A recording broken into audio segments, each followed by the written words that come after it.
Hey, welcome to episode 413 as we talk pricing transparency with RepairPal's Jill Trotta. They're talking about price because consumers, that's the language that they know. There has to be a lot of education done to change that narrative.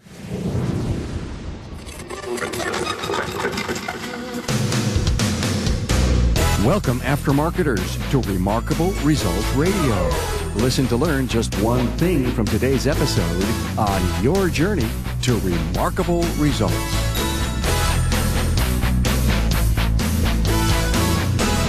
Hi, Carm Capriato here, and in a few moments, Jill Trotta, the Vice President of Industry Advocacy and Sales at RepairPal, and I will discuss pricing transparency on how to use it to your advantage. We're in a heck of a time where the internet has made almost any information on any topic in almost every industry readily available. Call it transparency when the price of just about anything is easy to get, from roofing repairs to automotive repair. Hey, have you made plans to attend the Napa Expo? Well, Remarkable Results Radio is proud to partner with Napa Auto Care and the upcoming 2020 Napa Expo. Hey, I'm excited to join Napa in Las Vegas, April 6th through 9th, 2020, to discover the latest innovations in the auto care industry. This is an event you don't want to miss. Contact your Napa store to learn more. Hey, have you shared the power of the Remarkable Results Radio podcast with just one of your industry colleagues? Well, we're on a mission to help all ships rise by getting the context of the aftermarket brought to you just like talk radio has for years. We talk the business of the aftermarket. I'm proud to have built a library that has covered and will continue to cover a myriad of subjects and discussion points that will energize your gray cells with ideas, concepts, and insights that will get you to improve, change, or continue along your own success pathway. Jill Trotta is here, and she discusses pricing transparency and reiterates the fact that it's not going away. Every shop owner should understand this and never let this disable them in any way. Now, if you happen to have a friend who's struggling with pricing, let them listen to this episode, and it may be worthwhile for them to best understand how it works and what it means to your operation. Jill says that millions of people visit the RepairPal site each month, and the data they collect helps them understand how to make pricing transparency work for you.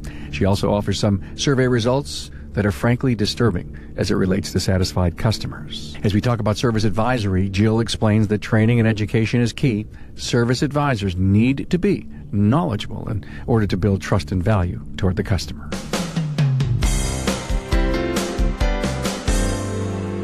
Hey, a warm welcome to Jill Trotta, Vice President of Industry and Sales at RepairPal. Hi, Jill. Hey, Carm, how you doing this morning? Glad to have you. You've been on the show before, and I sure do appreciate it. And for full transparency, RepairPal is a sponsor of the Town Hall Academy, and what Jill has seemed to become in the industry is an expert on pricing transparency. Did you know that? I've been working on it really hard. It's something that at RepairPal we take really seriously, and that we're working really hard to try to bring it out in a way that is beneficial to the industry.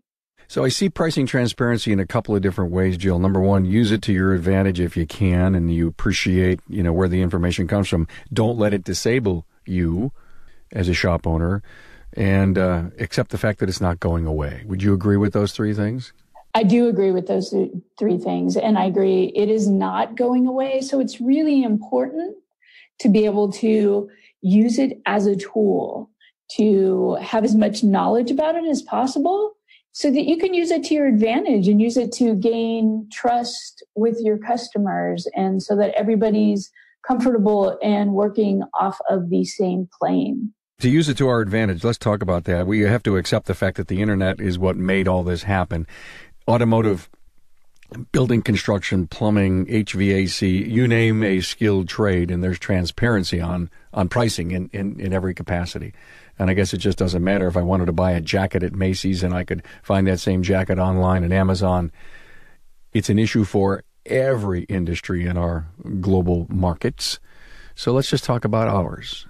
Yeah. I mean, we can go on and on about other markets, but I know for me, I check the price of just about everything before I actually buy it. And why is that?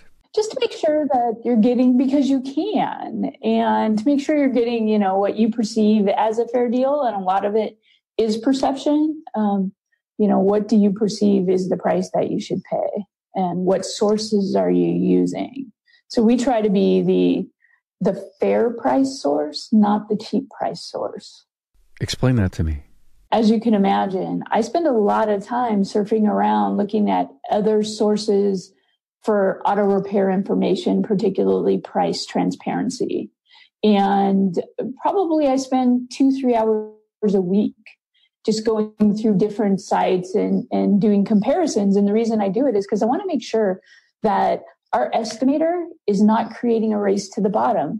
There's been other industries that have been affected by that. The car sale industry has been really adversely affected by a lot of price transparency, and certain companies have created that race to the bottom. And I really am invested, and RepairPal is really invested in making sure that that's not what we're doing. There are other companies out there who have different estimators. I'm not going to name names. And when I typically check our estimator against their estimator, they're about 10 to 20% lower as far as pricing goes.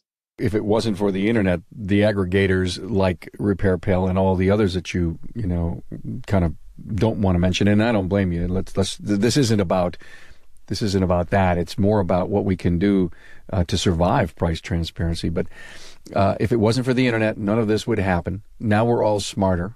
Consumers are taking advantage of it. What can a shop owner do to make it an advantage?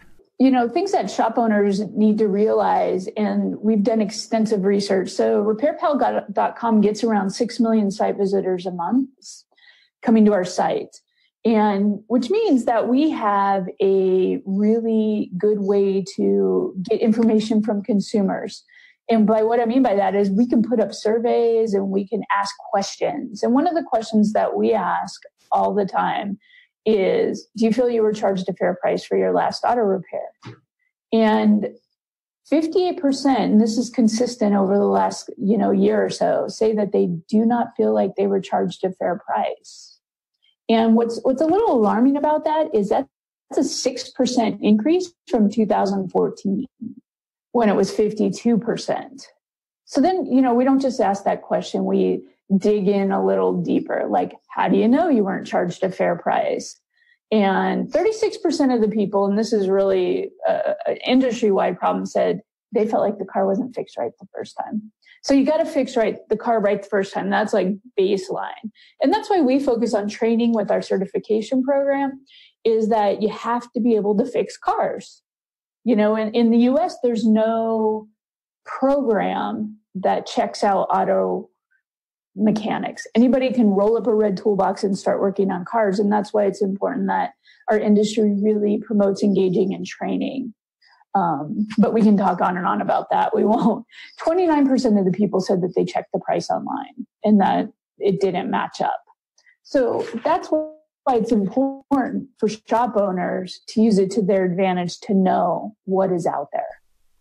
It's amazing to think. You said 58% didn't feel that they got it fixed right the first time. So they're walking away with that perception. Is it possible that our service counters aren't doing a really good enough job explaining what just happened? Absolutely. Absolutely. If they're not selling the benefit and value of what the consumer has bought, the consumer's going to walk away because not feeling right. Because you know what? The reality is auto repair is expensive. Does it mean it's not a fair price? No, it can be a completely fair price, but it's also expensive. What's so interesting is, you have a very competitive price, you run a great shop, and you don't get a good score because the person walked away not feeling that the car was repaired right the first time. It may have been, but they walked away with that. I mean, there's a zero cost fix for every shop owner to stop and think about, and to literally sit down with his team and say, well, if that data is correct, out of 6 million visitors and the ones that are willing to give you the survey, there's got to be some magic to fix that. Yeah. And, we want to be a part of that solution for the industry. We want service advisors to use it up front and to go over it up front with consumers. We have different tools that we can use, that you can use if you're a RepairPal certified shop. But even if you're not, regularly comparing and checking needs to be a part of normal processes now for service advisors. And service advisors need to be highly trained. I mean, it goes back to training. I've evaluated through RepairPal certified probably 6,000 shops at this point. Had one-on-one conversations with shop owners and people working in shops. And a lot of times they'll have, somebody answering the phones and somebody working with consumers who just is not as trained as the people that they have in the back of the house. And if that's the case, that's where a lot of the breakdown happens. Yeah, we just did a Town Hall Academy on turning phone shoppers into customers, and that point came up, Jill. Excellent point about the training that's necessary at our front counters. Here it is. I'm excited about hearing the survey data. Are you sharing that with your customers? Yeah. And when you share that with the customers, are you trying to give them any solutions to these pain points at all? I mean, are you making suggestions as to what they should do in order to get the perceived value of the repair done right? We do a lot of education on RepairPal.com.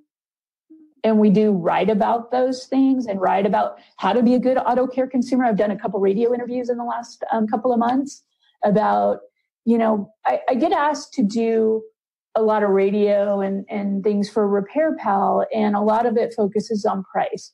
Now, why does it focus on price? Because the highest converting messages on the internet have to do with price. So when you're talking about SEO and you're talking about conversion rates and actually getting people into your shop, they're talking about price because consumers, that's the language that they know. There has to be a lot of education done to change that narrative. But right now, that's the narrative that we do have. Last Friday's Town Hall Academy, Emily Sundstrom, who was on, said, Carm, they ask price because they don't know what else to ask. Absolutely. They don't know the other questions. Now, I try to, when I do my radio, is I'm always asked, what's the cheapest way to get your car repaired? And I firmly believe the cheapest way to get your car repaired is right the first time, by somebody with training and tools and equipment and the right processes to do it right. Does the interviewer, or do you think the consumer appreciates exactly how powerful that statement is? I don't know. A lot of times they try to be like, yeah, but should we ask for a discount? I'm like, do you go into a restaurant and ask for a discount on your meal? No. The shop is going to charge you a fair price. If you come in and ask for a discount, you might get it, but what you also might get is cheaper parts installed on your car. You might get a technician who is now in a hurry to fix your car, and those are things that you just don't want.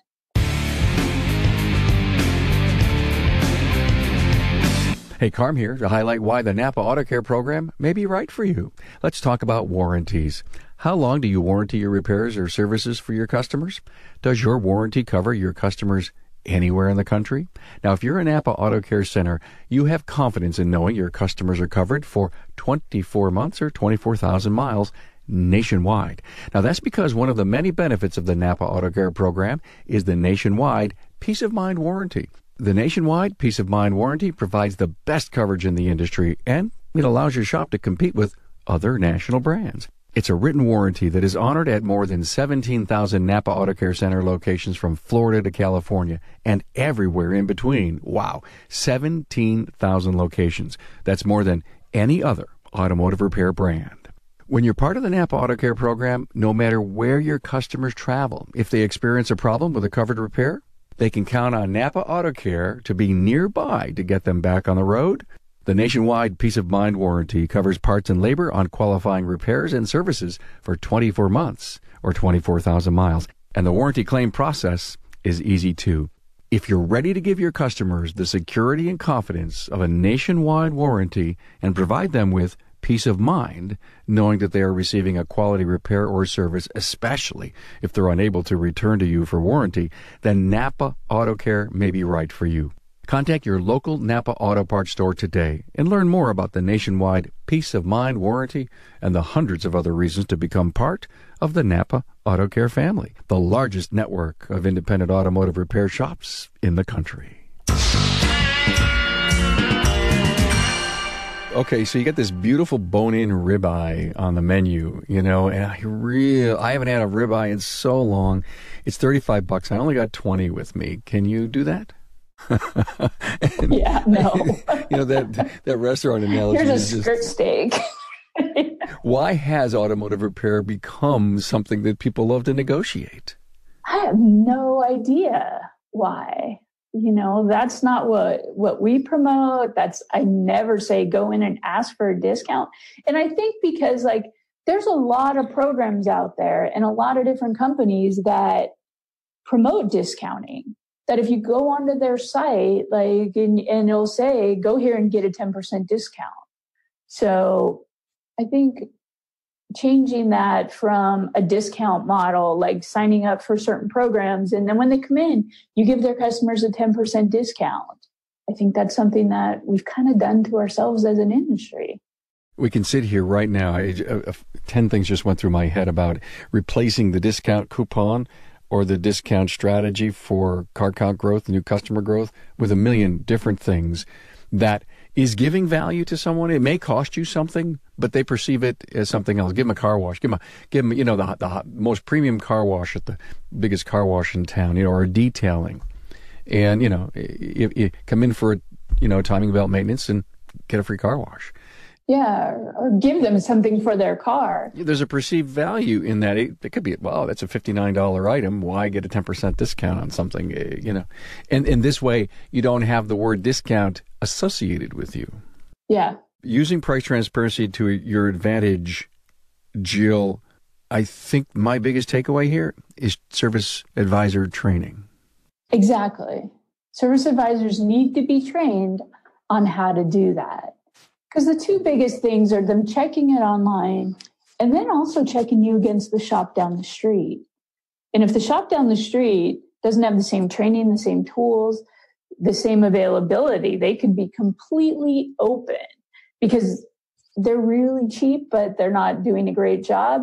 They're going to undercut your pricing and get that car in their shop. Now, it may or may not be a good consumer experience, but being able to help keep people in your shop, keeping them from checking other sources online, keeping them from going down the street, using that up front to give them a tool up front that they can use and look up whatever price of whatever auto repair they want. I am a firm believer in you should not quote prices over the phone. And a lot of people will say that we promote that. We do not promote that. That is not a message that we want to send. You shouldn't quote a price over the phone because you haven't seen the car. You don't know what's wrong. Yeah, we talked about that on last Friday's Town Hall Academy, and it came up and it said, hey, there are some maintenance items that are in the owner's manual that says, hey, listen, you need to do a timing belt at this. It's probably a price you can give because it's clearly defined what that person wants. Another date and another time. We talked in the up front of the episode, use it to your advantage, don't let it disable you, and it's not going away. Let's talk about this disabling thing and not hurting my outlook of my industry, of my customer. How do you handle that if talking to someone about don't let it disable you? So don't be afraid of it and use it up front in your process. So if somebody calls in and to your point, Carmen, they say, how much is a timing belt for my Toyota? You can say, you know what, I'm going to need to take off the timing cover. I'm going to replace your water pump because it's best practice. There could be other things, seals, tensioners back there. Go on to repairpal.com. Look up what that costs. I'm going to fall in that range. We give a range. I'm going to fall in that range. You can also look up if you want to see how much your brakes will cost, how much any real repair on your car will cost. Go on to RepairPal and use that estimator. If they're a RepairPal certified shop and we're wrong, we cover the difference. But for consumers, you're giving them somewhere to go that they can play on their computer. And people love to play on their phone, play on their computer. You're giving them somewhere to do that. That our estimator is built with motor data. Our estimator is built with OE lists on parts and labor rates by market. And like I said, it's designed to be a fair price estimator, not a cheap price estimator. So most shops are going to fall in the range. So if I got a phone call from a customer who wanted a price on the, on the 100,000 mile maintenance program, even if I wasn't a RepairPal customer, I could go onto the site and put in my zip code and get a price? Oh, absolutely. It's completely free and open to the public. Free and open. So if I wanted to give a quick price to someone, boom, boom, boom, click, click, click, and here's my I'm in the ballpark. Is that a fair thing to say to a customer? I may be in the ballpark. People want prices. They want pretty accurate. I mean, as you know, and I know, in the industry, people in the industry, it's impossible to give an exact price because you just don't know what you're going to find when you get in there. You could take off the timing cover and see that the front of the head gasket is leaking. That's something that you're not going to be able to predict. And if you look at like the verbiage on a timing belt repair, you look at on a lot of our repairs, it gives a lot of information. It tells you that, you're going to have to probably replace your water pump. You need tensioners. There's other belts. There's other things that may be associated with this. And a lot of our estimates do have associated repairs. So you could click, add water pump, add tensioners, add seals, things like that, so that the consumer can see how that adds to the price of that estimate. So service writer training, service advisor training, it goes beyond just having the skills and the technique of being able to close sales. Some of the best service advisor training, what do you think it should cover? I think it should cover estimating and how to present that. People talk about, service advisors, you got to be nice. No, you got to be knowledgeable. You need to be, nice is good, but you have to know what you're selling. You have to know why they're buying it, what the benefit value, with the timing belt, like why do they have to change this strange belt? Because it'll leave you stranded, and that's dangerous because it can damage your engine, and that's costly. These are all the things that a really trained service advisor is going to know. They need to be able to give that to the consumer in a way that the consumer understands it. Because auto repair is one of the only things I feel like that you could drive in your car. It drives great. You could pay $2,000 for your timing belt because it needs the timing belt and the water pump and all these, and they had to take the bumper off, right? You leave and your car runs exactly the same. So selling the benefit and value in that situation is critical. You're absolutely right. And I can see so many parallels to that. You think the service advisor position in the company is the hub most important job? Oh, absolutely. I've taught a lot of service advisor training and always draw a big wheel with a hub in the middle and all these spokes. And I'm like, all these spokes are the things you have to do, and your technicians and your customers are rotating around. But if that hub is not solid, that wheel is going to be like rocking down the road, and it's certainly not going to go straight. And eventually it will fall apart. So if your service advisor is not on point and doesn't understand what's out there in the industry, and when that customer is sitting there calling you on the phone, they're probably on their computer and they're probably looking at something. And it's your job as a service advisor to be intuitive enough to know what's going on the other side of that. Jill, what's the age group of the people responding to your surveys? That 58% I wasn't satisfied. Are more millennials replying to your surveys? No, it's very diverse. It's broad. It's not just millennials. I think the biggest group that we've seen is, the 35 plus. Because, millennials these days don't have a lot of cars. A lot of them don't even drive. Another show. That's a whole other show. A whole other show. I don't want to go in there. God, you and I could get on soapboxes on that. And I know people don't like to talk about pricing, but one of the things that really stands out to me is a stat that I've seen over and over and over again, and that's that 63% of the people don't have $500 for an emergency.